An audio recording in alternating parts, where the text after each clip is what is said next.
All right, let's talk about these tight ends. And man, I feel like by week 10 every year, there's this statement of like, oh, tight end, it's a real wasteland, but it really is a wasteland. You have Darren Waller at the top of the rankings. And then after that, I think you can make a case for like 10 different guys to be in the top three. But Ben, we have it Waller, and then Hunter Henry and TJ Hawkinson. Uh, I mean, really, how do you see the top three at the position this week? Yeah, I mean, with Kelsey out, I think those guys, and then you could probably make a case for Noah Fant as well. But the one that I'm going to be, having my top three is Dallas Goddard. I mean, I think probably have him second. I'm just really bullish on him right now. Um, we know that Fulgham's been very good and Rager's back as well, but I just have to believe that Goddard, with Ertz out, is going to be seeing a pretty significant target share. I feel like he's got one of the stronger floors at a wasteland position, like you said. Hawkinson, Fant, those guys I love long term. We're just not seeing them consistently produce in a way that makes me feel comfortable about their floor at all. And then Henry is seeing the volume, but also not necessarily consistently producing. A lot of these guys are tough to trust. Goddard, for me, it's kind of a gut feeling. I don't really have like a big reason for it because he's been out for a while, but feels like he's the safest. All right, Raybon, I'm kicking it to you first for tight ends. Who do you like? Well, I'm sure Sean's gonna hate this, but going back to Evan Ingram, I mean, you look at the matchup, and you Freeman mentioned it; it's a wasteland anyway. But you look at this matchup versus Washington, number 32 in DVOA against tight ends, most schedule adjusted yards per game allowed to tight ends, 72.2 per Football Outsiders.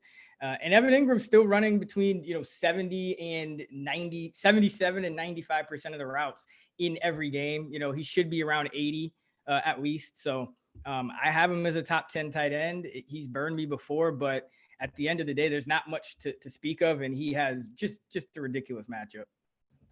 Yeah, he has to be in the top 10 just based on how much he's being targeted. But it's amazing that a guy who is being used like this is still underwhelming so much on a per target basis. I mean, he's got, what was it, like 5.2 yards per target this year? I mean, given how talented he is, that number just feels like an abomination. But I mean, 9, 10, and 10 targets over his past 3 weeks. Like that guy has to be locked into the top 10. Sean, who are you relatively high on? Yeah, so this week at tight end is really interesting. It's Waller number one, and then it's wide open for number two, and it's kind of embarrassing that Mark Andrews isn't even an option. He should be the number two tight end here, but he's basically Darren Fells without the touchdowns now, so can't do that. But I love the call by Ben. I think Dallas Goddard definitely has top three upside this week. He returned before their bye. He was a little bit rusty, but he did run a route on 74% of the routes per dropback. I think, he's going to come out of the bye pretty much 100%. So with Zach Ertz still out, sign me up for Dallas Goddard, especially at 4,200. I think he has legit top three upside this week, and I want to be on him before, he's back on everyone's radar as opposed to after. So I'll have a ton of Goddard this week. I like the cases that you guys made for Goddard, and thinking about this, realizing I'm probably a little bit too low on him. I will need to adjust him back up my rankings. The guy I have at number 2 is Gronk, which just feels so dirty, but he has a 16% target share since week 3, and that's been pretty consistent throughout that sample. No Kelsey, no Kittle. Fant is banged up.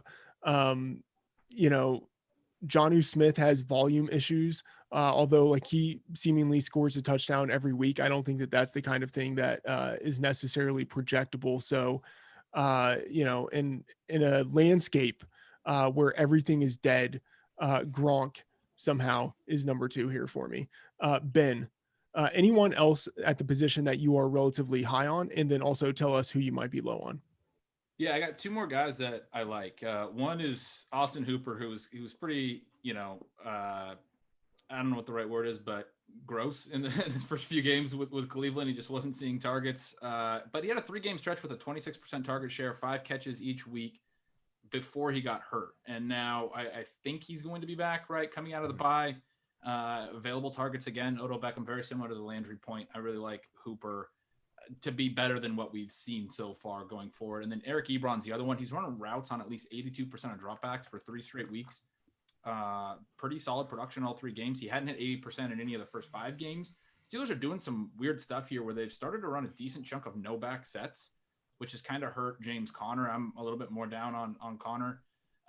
They're using Ray McLeod more. They're doing 4 receivers and Eric Ebron, but it's definitely helped Ebron as well be out in routes a ton, even with all the receivers they have there. So he's a guy that I think you can be higher on as well. That is, going to be further down the list and is at least someone to have a little exposure to in DFS. There's at least some positive trends. There's not a lot of tight ends that we have positive stuff for. The guy I'm down on, Freeman, this is the other one where I'm going away from you or against you. It's Gronk. He ran a season low 44% routes per dropback. Now, obviously, they got smashed, but they went with a lot more 4 wide receiver sets. Antonio Brown immediately was almost a full-time player, ran routes on 80% of dropbacks, and then they continued to still mix in Scotty Miller and use some 4 receiver sets, which cut into Gronk's role. It was a season low routes percentage for him by a decent chunk, and especially since week 3, where he really started to be up over 60% of the routes every week. He was at 44% this past week, season low in snaps. And there's just so many options now with Antonio Brown there and actually having looking like he's going to have a stable role. He played a ton of snaps and ran a ton of routes. I think it's going to be tough for Gronk to continue that target share. That's fair. And to be honest, I really don't even care. Like because there's a case to be made that Gronk could be 10th. Like, this landscape of 2 to 10, it's almost interchangeable. So I think it's fair. Sean, actually, no. Chris, who are you low on? Jared Cook. Jared Cook with Michael Thomas back, with Emmanuel Sanders back, and Traquan Smith still playing, running most of the routes at wide receiver. Jared Cook it's just going to be hard for him to get enough targets to hit if he doesn't score a touchdown. Last week, he ran a second to the lowest amount of routes per dropback, just 54%. You had Adam Troutman running 30%. You had Josh Hill, 27%. And you just kind of don't know with Sean Payton how that's always going to shake out. But Jared Cook really hasn't been a high volume route runner all year. He's kind of been stuck in that 50 to 70% range all year. And now you have Thomas, who's just such a target hog. When he's fully healthy, he can, get 25 to 30% targets per route run. And then you have Kamara, the same thing. That just doesn't leave enough for Cook, who could be the, conceivably the 5th option, even depending on, Traquan Smith. So low on Jared Cook this week. Sean, who are you low on? I'm low on Gronk as well, and basically every point Ben made I was going to make. But yeah, the routes run per dropback dipping to 44% is concerning, but it certainly could be due to the blowout. Seems like the Bucs abandoned their offense pretty much in the second quarter, so that could play into that. But, with Mike Evans, Chris Godwin, and Antonio Brown all active and healthy right now, it does cut into his target share, which makes Gronk a touchdown or bust kind of guy. And he certainly does have the touchdown upside every week. So he's just more of a, high risk reward type of tight end. So I have him all the way down at tight end 11. But like you said, Freeman, it's wide open. Just the slightest change to any projection can send a guy up or down 5 slots. So by the end of the week, we'll see. But just Gronk's target share is definitely going to take a hit going forward. Okay. So yes, lesson learned. I need to adjust him down. You're smart. I'm not. You're good looking. I'm not. The guy that I am low on. And by the way, this is the guy that I sort of blame this entire week on.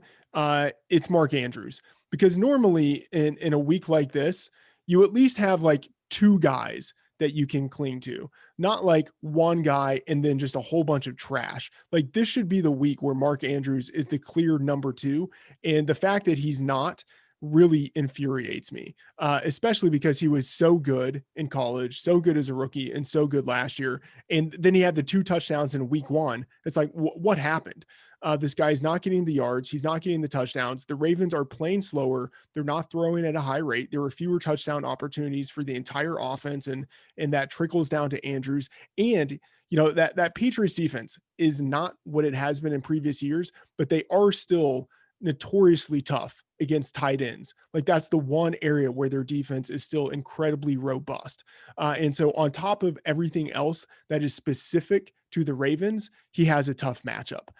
And maybe that doesn't really matter all that much because he's still going to be one of the most heavily targeted players within his offense, but it isn't something that certainly helps him within this tight end landscape. So Andrews, I have at number 6, which is a far cry from the number 2 ranking that he should have if everything were going as it should be. Sean, give us the tight end prop. So I don't think we mentioned this guy, but he's emerged out of the rubble to be my tight end too. So I need some help with this projection, and that's Noah Fant.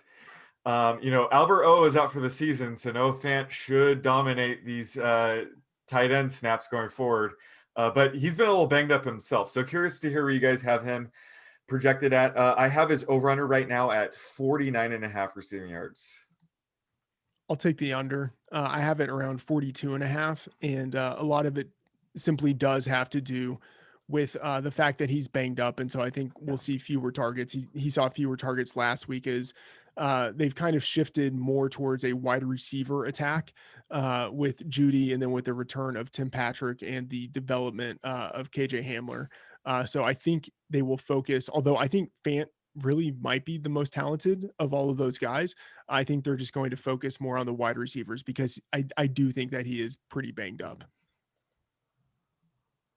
Yeah, I'll take the under too, for a lot of the reasons Friedman said. Each of the of Judy, Hamler, and Patrick last week had at least 9 targets and 96 air yards. Judy had a lot more. So you have these 3 receivers that are all really involved, whether it's Fant being banged up or not. I mean, he only had 3 catches last week in a game where the passing volume in the offense was really spiked. I don't expect it to be as spiked this week at Las Vegas, although it is, a reasonably high total, but it's not going to be like the Atlanta game where they were chasing points and scored 3 touchdowns in the fourth quarter. So if he only had 3 catches and 3 targets in that environment, he's not a guy I really want to be on any overs right now.